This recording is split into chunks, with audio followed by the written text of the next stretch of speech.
Hi students, कैसे हैं आप सब। हम लोग स्टैंडर्ड मैथमेटिक्स ओसवाल का बना रहे हैं। ये मॉडल सेमेस्टर 1 है, पेपर 1 है। और फर्स्ट में हम वीडियो में हम बनाए थे क्वेश्चन 1 से 2 लेकर 5 तक। ये क्वेश्चन नंबर 6 चलते हैं students. Triangle A B C similar to triangle P Q R. कहता है दो ट्राइंगल है और दोनों आपस में क्या सिमिलर है। If A M and P N are altitudes of triangle A B C and triangle P Q R. कहता है ट्राइंगल ए बी सी का अल्टीट्यूड ए एम है और ट्राइंगल पी क्यू आर का अल्टीट्यूड पी एन है respectively, and A B square is to P Q square. कहता है A B square और पी क्यू स्क्वायर का रेशियो जो है किसके इक्वल है, 4:9 इसके इक्वल है। ये गिवन है। Then A M is to P N. तो बताइए इसका रेशियो क्या होगा, ए एम और पी एन का रेशियो क्या होगा। हाँ तो स्टूडेंट्स, ए बी सी एक ट्राइंगल है और पी क्यू आर भी एक ट्राइंगल है और दोनों सिमिलर है, यानी सिमिलर में छोटा बड़ा हो सकता है, शेप सेम होगा, कोई जोड़ी नहीं, साइज सेम हो। तो क्या कहना है कि ये A B upon P Q जब सिमिलर है तो ऐसा लिख सकते हैं, और बी सी मतलब यहाँ से यहाँ अपॉन क्या होगा, क्यू आर यहाँ से यहाँ, और साथ ही साथ यहाँ ये क्या होगा, ये इसका ratio A C upon P R होगा। हम लोग जानते हैं क्या होगा, when two triangles are similar then the corresponding sides are in the same ratio.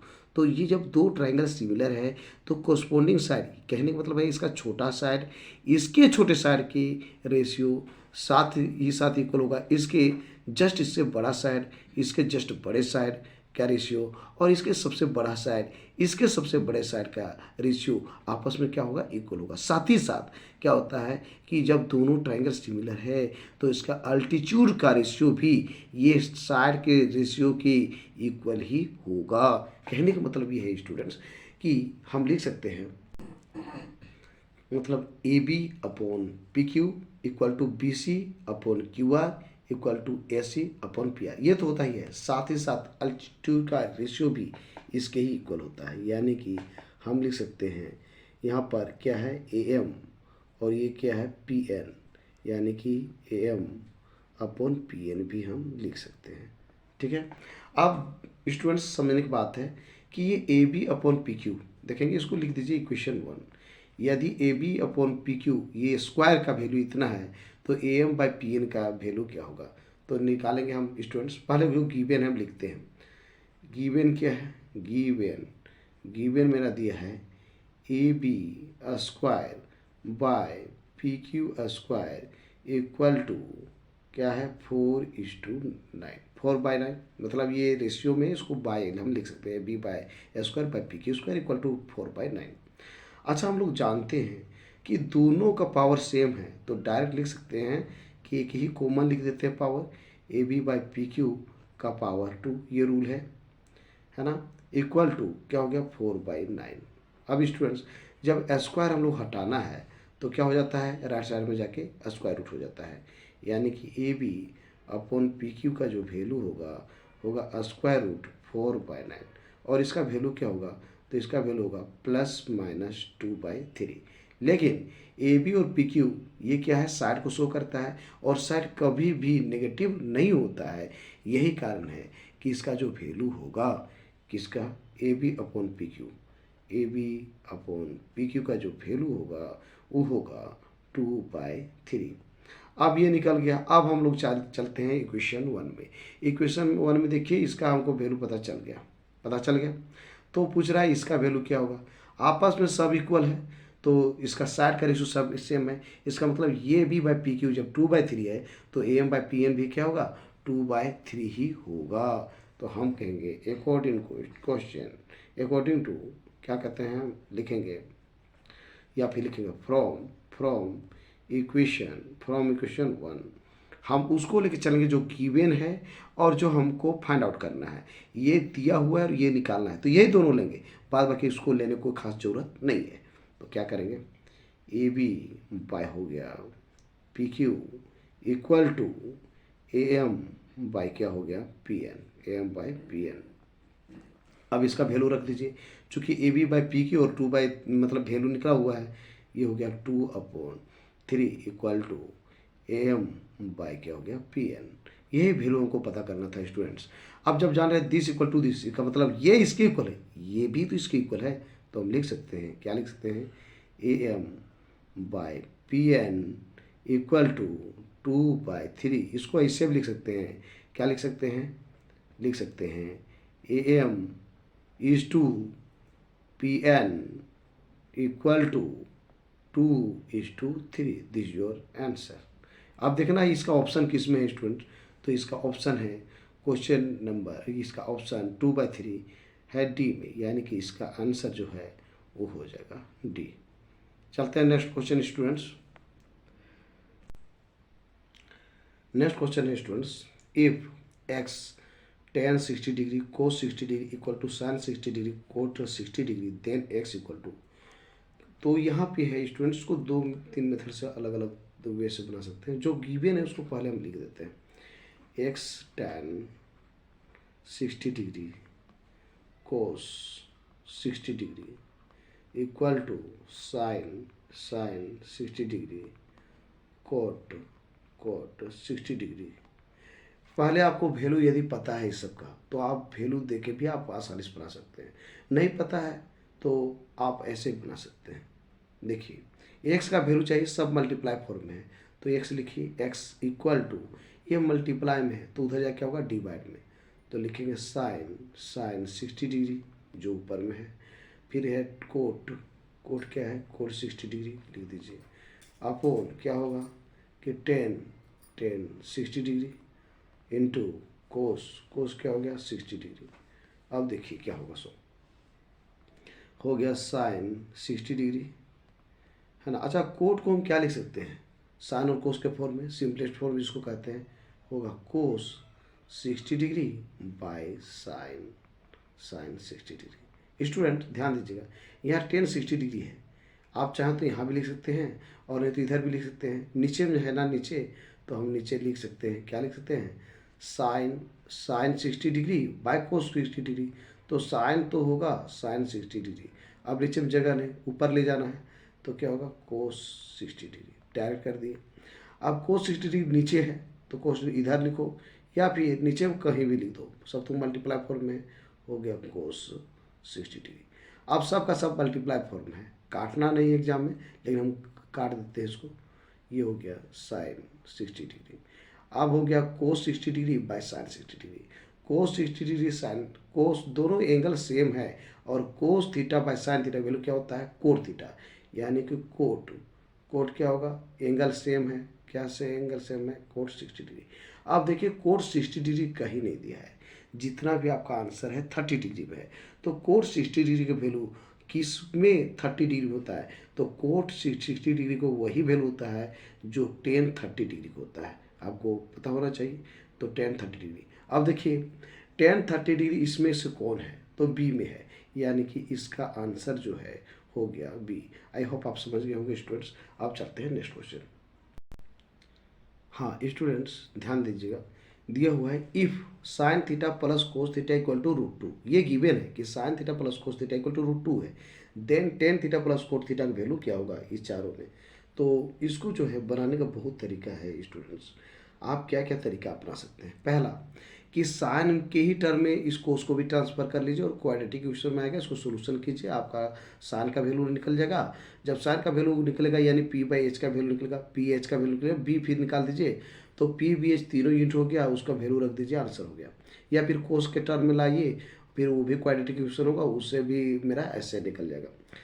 तीसरा ये रूल है कि इसको हम रख देते हैं गिवन में, लिख देते हैं और इसको सोल्यूशन करते करते लाएंगे तो ये हो जाएगा।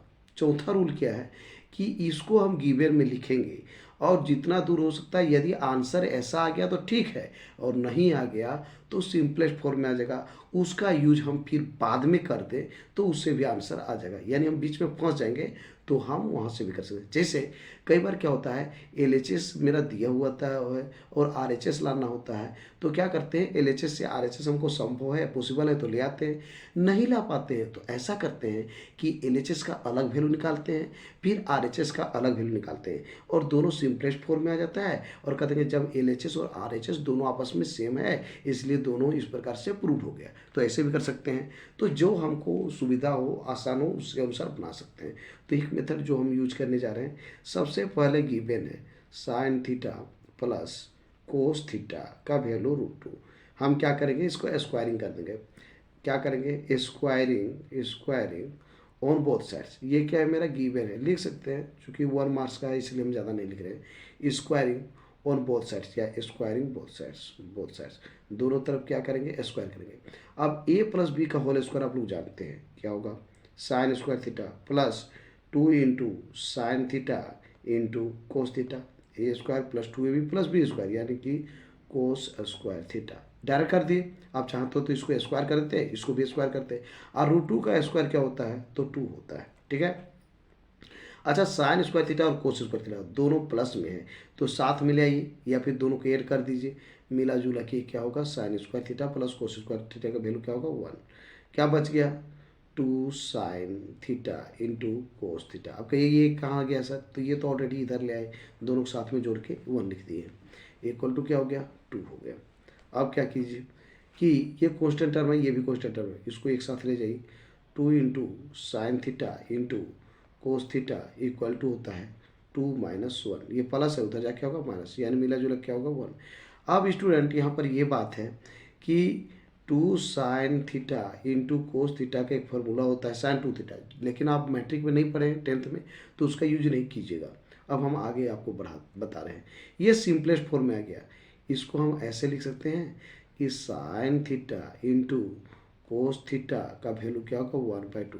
अब स्टूडेंट अच्छा से गौर कीजिए, हमको ये नहीं लाना है, हमको लाना था ten theta plus cot theta, जबकि ये आ गया। अब तो हम फंस गए, तो फंसे नहीं, कोई दिक्कत नहीं है, एकदम सिंपलेस्ट फॉर्म में आ गया। अब नहीं टूटेगा तो छोड़ दीजिए, इसको आप छोड़ दीजिए। अब ज़्यादा मूड खराब है तो आप लिख दीजिए इक्वेशन 1। अब क्या करना है, आप इस पे आइए और इसको जब सोल्व कीजिएगा स्टूडेंट, तो एकदम स्वाभाविक सी बात है, जब क्वेश्चन ऐसा दिया हुआ है इसको सोल्व कीजिएगा तो ये कहीं ना कहीं आ जाएगा, और जब आ जाएगा तो इसका वैल्यू रख दीजिएगा, वैल्यू वहीं पर निकल जाएगा जिसे अब हम बनाते हैं। जैसे अकॉर्डिंग टू क्वेश्चन पूछ रहा है क्या, ten theta plus cot theta इसका वैल्यू, तो टेन थीटा। अच्छा, टेन थीटा को हम क्या लिख सकते हैं, तो sine theta by cos theta plus cot theta क्या लिख सकते हैं, cos theta by sine theta. ये सिंपलेस्ट फॉर्म में हो गया, जो कि इस सबको साइन थीटा और कोस थीटा के ही फॉर्म में लिखते हैं, वो सिंपलेस्ट कहलाता है। जैसा कि अब क्यों लिखे, दूसरा कारण ये है कि यहाँ पे इसका वैल्यू हमको रख देंगे आंसर लाने के लिए, तो ऐसे फॉर्म में हम लिख दिए। अब चलिए नेक्स्ट। अब साइन थीटा और कोस थीटा का आप एड फ्रैक्शन सब्ट्रैक्ट फ्रैक्शन आप जानते ही होंगे। ये साइन थीटा है, ये कोस थीटा है, तो अलग अलग है, तो ये क्या होगा, कॉमन ना आके मल्टीप्लाई हो जाएगा, sign theta into cos theta हो जाएगा।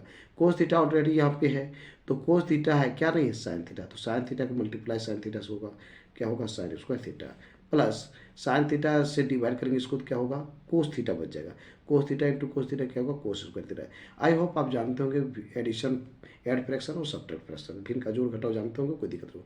अब जानते हैं sign square theta plus cos square theta का वैल्यू क्या होता है, 1 होता है, तो हो गया साइन थीटा इंटू कोस। अच्छा गौर कीजिएगा स्टूडेंट, मैंने आपको पहले ही बताया था कि इसका वैल्यू हमको दिखाई पड़ेगी कहीं ना कहीं।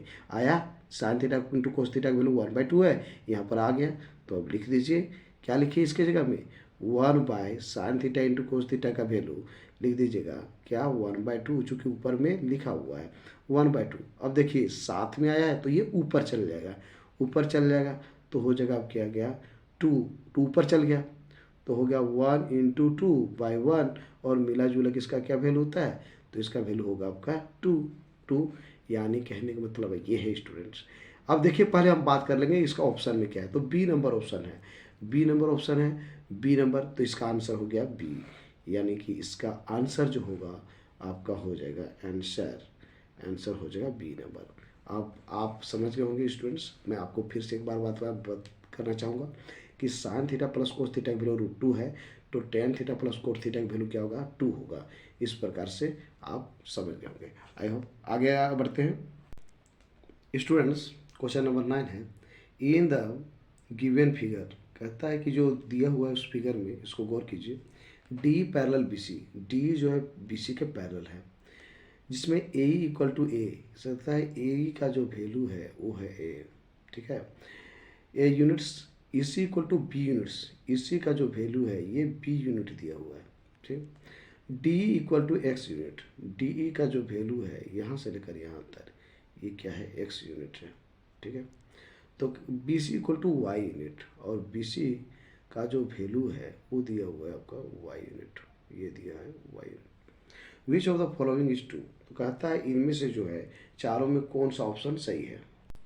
तो स्टूडेंट्स यहाँ पर देखना है कि डी ई बी सी के पैरेलल है, इसका मतलब क्या है कि इसका कोरस्पोंडिंग एंगल क्या होगा, इक्वल होगा, इसका कोरस्पोंडिंग एंगल इक्वल होगा। ये हम लोग लाइन्स एंड एंगल्स क्लास 7 से ही जान रहे हैं कि जब दो लाइन पैरेलल हो तो क्या होता है, उसका कोरस्पोंडिंग एंगल क्या होता है जी, इक्वल होता है। तो जब कोरस्पोंडिंग एंगल इक्वल होगा तो ये छोटा ट्राइंगल देखिए, ऊपर वाला ट्राइंगल और ये बड़ा सा ट्राइंगल में क्या होगा, इस ट्राइंगल का ये एंगल और ये बड़ा ट्राइंगल ये दोनों इक्वल है। उसी प्रकार से राइट साइड में ये छोटे मतलब ऊपर वाले ट्राइंगल का ये एंगल और पूरे बड़े ट्राइंगल का ये एंगल इक्वल है। तो मान लीजिए यहाँ पर लिख देते हैं 1 2 3 4, एंगल का नाम लिख देते हैं। तो एंगल 1 = 3 हो गया, 2 = 4। तो यहाँ पे क्या होगा, ए सिमिलरिटी से ये दोनों ट्राइंगल क्या हो गया, सिमिलर हो गया। साथ ही साथ ये जो है एंगल ये ऊपर वाला ट्राइंगल के लिए भी है और एंगल ए ये बड़ा सा ट्राइंगल के लिए है।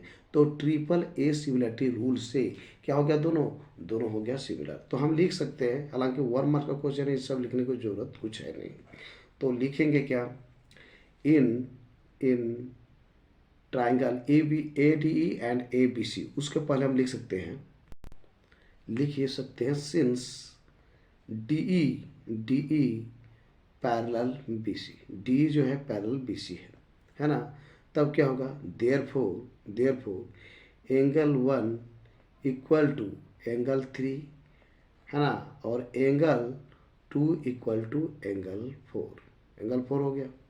ऐसा लिख सकते हैं। जब ये पैरेलल लाइन है तो क्या होता है, कोरस्पोंडिंग एंगल क्या होते हैं, वो इक्वल होते हैं। तो इसको लिख सकते हैं, क्यों, तो कोरस्पोंडिंग एंगल्स है ना, कोरस्पोंडिंग एंगल्स है ना, किसका, when D E parallel B C, ठीक है। अब क्या, ये कोरस्पोंडिंग एंगल है तो ये हो गया इक्वल। अब क्या बात करते हैं, इन ट्राइंगल ऊपर वाला triangle A D E and triangle पूरा बड़ा वाला क्या है, ए बी सी है ना। आप कहिए सर ऐसा क्यों लिए, इसलिए लिए सर, यहाँ पर दो ही ट्राइंगल दिख रहा है, एक ऊपर वाला और एक तो बड़ा वाला। ऐसा नहीं कि ये इसको लेना नहीं है, क्योंकि ये ट्राइंगल नहीं है। तो हो गया इन ट्राइंगल ए डी और इन ट्राइंगल ए बी सी में क्या हमने देखा कि एंगल मतलब ये ट्राइंगल का एंगल 1 इक्वल टू ये ट्राइंगल का क्या, एंगल 3 के इक्वल है, ठीक है। फिर आ जाइए एंगल 3, इस ट्राइंगल का एंगल 3 और इस ट्राइंगल का एंगल 4 इक्वल है। साथ ही साथ एंगल ए इक्वल टू क्या है, एंगल ए। हम लिख सकते हैं यहाँ से, कहाँ से आया, तो इसको हम लिख सकते हैं प्रूव्ड अबव।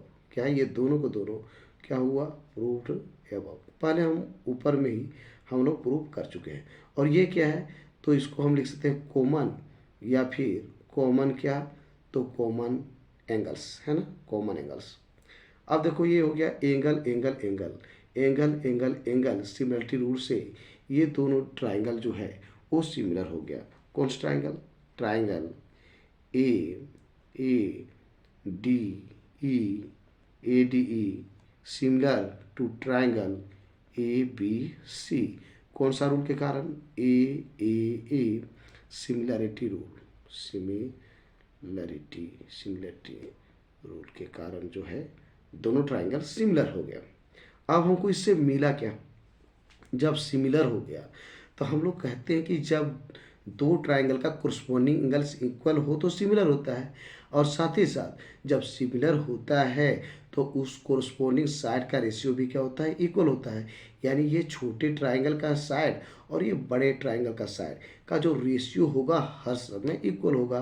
तो हम लिख सकते हैं, क्या लिख सकते हैं, तो A D upon A B equal to A E upon E S C equal to D E upon B C, ऐसा लिख सकते हैं, ठीक है। लेकिन हम पूरा लिखने की जरूरत नहीं स्टूडेंट्स, हमको देखना ये है कि कहाँ पे यूज है, कौन कौन गिवन है। तो मेरा ये गिवन है राइट साइड, तो राइट साइड वाला लेंगे, ये वाला गिवन है तो ये वाला लेंगे। इसको लेने की कोई ज़रूरत नहीं, ये गिवन वगैरह नहीं है ना, अब तो पूछ रहा है इसको फाइंड आउट करने के लिए, तो इसको लेने की ज़रूरत नहीं लिखेंगे।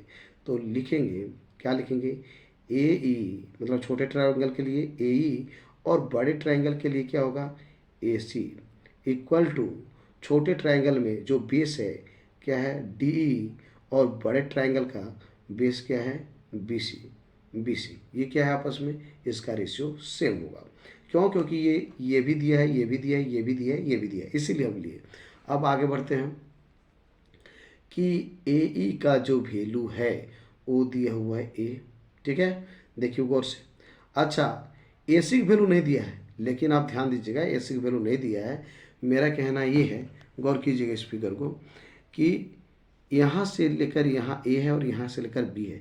ए सी हम पूछेंगे तो कहेंगे यहाँ से लेकर यहाँ और यहाँ से लेकर यहाँ ऐड कर दीजिए, तो ए और बी क्या होगा, ए प्लस बी हो जाएगा। तो हम लिखेंगे यहाँ पर कि a plus b equal to d, d का वैल्यू दिया है क्या, एक्स। अच्छा, बी सी का वैल्यू क्या है, वाई। तो हम देखिए इस सब में चारों ऑप्शन में कौन सा करेक्ट आंसर आपको मिल रहा है। तो एक्स का वैल्यू देखिए, एक्स का value a Y by A plus b, a Y by A plus b मिल रहा है, ठीक है। तो यही वाला हो जाएगा क्वेश्चन आंसर सी। तो इसको हम लिख सकते हैं, क्या लिख सकते हैं, लिख सकते हैं a Y by A plus b equal to x, या फिर लिख सकते हैं, क्या लिख सकते हैं कि x equal to A Y by A plus B. जब ये इसके इक्वल है तो ये इसके इक्वल है, ये है, और ये किस में है, तो है ऑप्शन नंबर सी में। तो इसका आंसर हो गया स्टूडेंट्स ऑप्शन नंबर सी। तो आई होप आप समझ गए होंगे। चलते हैं नेक्स्ट क्वेश्चन। ये क्वेश्चन है क्वेश्चन नंबर 10।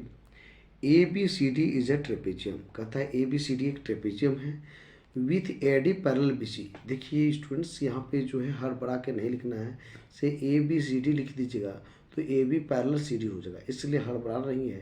क्वेश्चन क्या कहता है, ध्यान दीजिए, A D parallel B C है तो ए डी यहाँ पर लिखेगा। अब अच्छा से सिक्वेंस में लिखेगा। ए डी जब यहाँ पर लिखे तो स्वाभाविक सी बात है, ए के बाद यहाँ पर बी आएगा, यहाँ पर क्या आएगा, सी आएगा। तो ए बी सी डी हुआ। उसके बाद क्या है कि ए डी और बी सी पैरेलल हो गया। अब कहता है A D equal to 4 centimetre, जबकि इसका जो वैल्यू दिया है कि ए डी का जो वैल्यू है वो 4 सेंटीमीटर है। If the diagonals A C and B D, कहता है ये जो डायगोनल इसका है ए सी और बी डी, ए सी और बी डी क्या करता है, दूसरे को इंटरसेक्ट करता है, यानी कि एक दूसरे को काटता है। कहाँ पे, इंटरसेक्ट ईच अदर एट ओ, कहाँ पे, ओ पे काटता है। कहता है such that A o by ओ सी, कहता है ए ओ बाई ओ सी, यानी ये डायगोनल डिवाइड होता है a o by a c o c equal to d o by o b, मतलब इस टाइप से डिवाइड होता है। देन और इसका वैल्यू कितना है, 1:2, मतलब इसका रेशियो 1/2 फिर 1/2 ऐसा है। यानी ये 1 है तो ये 2 है, ये 5 है तो क्या हुआ है 10, ये भी 5 है तो ये 10, या ये 4 है तो 8, ये 1:2 में है। तो कहता है बी सी का वैल्यू बताइए, यानी कि बी सी का वैल्यू है। अच्छा स्टूडेंट, एक मैं बात करना चाहता हूँ, जब ये गिवन है, ये गिवन है, ये गिवन है, ये गिवन है, ये जो है इस ट्रायंगल को कवर कर रहा है और यहाँ पर ये ट्रायंगल को कवर कर रहा है। यदि ये दोनों ट्रायंगल को हम सिमिलर कर दें तो ये जो बाहर का साइड है, ये बाहर का साइड है, यदि सब यहाँ पे 1:2 के रेशियो में, तो 1:2, तो ये भी 1:2 होगा, यानी ये जो होगा ये बी सी इसका दोगुना हो जाएगा। यदि हम सिमिलर कर ले तो, और सिमिलर इजीली हो जाएगा, इसलिए इजीली हो जाएगा, दिस अपॉन दिस एक साइड को कवर किया, दिस अपॉन दिस दूसरा साइड को किया, और ये जो एंगल है वो क्या होगा कि इक्वल होगा। चूँकि हम लोग जानते हैं वर्टिकली अपोजिट एंगल हर समय क्या होता है, इक्वल होता है। तो फ्रेंड्स स्टूडेंट्स ध्यान देंगे, पहले हम शो करेंगे कि ये दोनों ट्रायंगल क्या है, सिमिलर है। तो उसके लिए हमको लिखना होगा क्या, in triangle A O D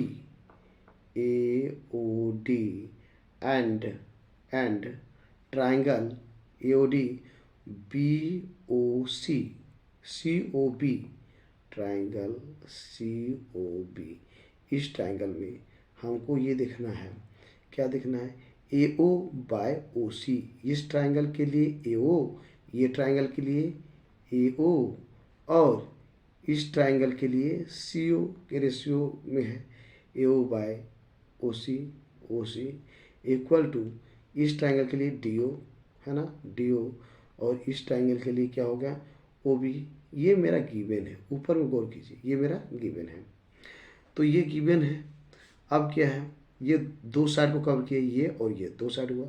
तीसरा कि एंगल, एंगल क्या हुआ, angle A O D equal to होगा एंगल सी ओ बी। क्यों, तो वर्टिकली अपोजिट एंगल के कारण, वर्टिकली अपोजिट एंगल के कारण। और ये क्यों, तो ये मेरा है गिवन, गिवन है। तो साइड दो टू हुआ, एंगल हुआ। अच्छा, ये एंगल जो है बीच में एंगल है, यानी इंक्लूडेड एंगल है। ये साइड एंगल साइड, तो ये हो गया ट्राइंगल। देयरफॉर ट्राइंगल, ये ऊपर वाला ट्राइंगल दोनों होगा सिमिलर हो जाएगा। Triangle A O D similar to triangle C O P, ये एक दूसरा क्या होगा, सिमिलर हो जाएगा। सिमिलर हो जाएगा किस रूल के कारण, तो लिखेंगे by, by S A S, side angle side, है ना, सिमिलरिटी रूल, सिमिलरिटी रूल या क्राइटेरियन, है ना, क्राइटेरियन के कारण हो गया। अब स्टूडेंट्स ध्यान देने की बात यह है कि ये जब दोनों ट्राइंगल मेरा सिमिलर हो गया तो इसका कोरस्पोंडिंग साइड का रेशियो सभी सेम होगा। यानी कि ये तो दिया ही हुआ है ए ओ बाई ओ सी, है ना, यहाँ पर है क्या होगा, a o by o c equal to d o by o b तो है ही, साथ ही साथ ये जो है क्या, A D by B C, A D by क्या होगा, A D by B C होगा। चूँकि ये दोनों ट्रायंगल क्या है, सिमिलर है। ये हो गया कहाँ से, by, by, by corresponding, corresponding sides of similar triangle, similar triangles, ठीक है। यानी कि दो ट्रायंगल सिमिलर हो तो उसका कोरस्पोंडिंग साइड का रेशियो क्या होता है, इक्वल होता है। अब देखिए ए ओ बाई ये दोनों का वैल्यू दिया है, ये जो दोनों है दोनों किसके बराबर है, इक्वल है, 1/2 के इक्वल। तो लिख सकते हैं इसके जगह में हम लिख सकते हैं या फ्रॉम अबव, क्या ये दोनों का जो वैल्यू है, या इसको ले लीजिए या इसको ले लीजिए, कोई एक ठो ले लीजिए, a o by o c equal to a D by B c. अब इसका वैल्यू दिया हुआ है, चाहे तो इसको कहिए या इसको, सब 1/2 के इक्वल है, चाहे ये कहिए या ये। तो इसका जो वैल्यू हुआ दिया है 1/2। अच्छा, ए डी का वैल्यू भी दिया हुआ है, ए डी का वैल्यू कितना है ऊपर में देखिए, तो ए डी का वैल्यू दिया है 4 सेंटीमीटर, तो ए डी की जगह लिखेंगे 4 और बी सी रख दीजिए। क्रॉस मल्टीप्लिकेशन कर दीजिए, क्रॉस मल्टीप्लाई कर देते हैं तो होगा बी सी को 1 से मल्टीप्लाई होगा तो सिर्फ बी सी होगा, और 4 को 2 से मल्टीप्लाई होगा क्या, 8 होगा। और ये सेंटीमीटर में है तो ये भी क्या होगा, सेंटीमीटर। तो आपको इसको बनाने की उतना ज़रूरत नहीं स्टूडेंट्स, इसलिए कि जब ये 1/2 के ही रेशियो में और सिमिलर है तो सीधी बात है इसका क्या होगा, ये डबल होगा। तो 4 है तो ये 8 होगा। तो इस प्रकार से क्वेश्चन सॉल्व हो गया। अब देखना है कि ऑप्शन कौन सा ऑप्शन में 8 सेंटीमीटर है, सी नंबर में। तो इसका जो आंसर है स्टूडेंट, आंसर हो जाएगा सी। तो आई होप आपको समझ में आ गई होगी, और वीडियो अच्छा लगे तो मेरी इस वीडियो को लाइक कीजिए, शेयर कीजिए और सब्सक्राइब कीजिए। और जब तक हम आपकी नए वीडियो नहीं लेके आते हैं तब तक के लिए मुझे इजाज़त दीजिए, बाय।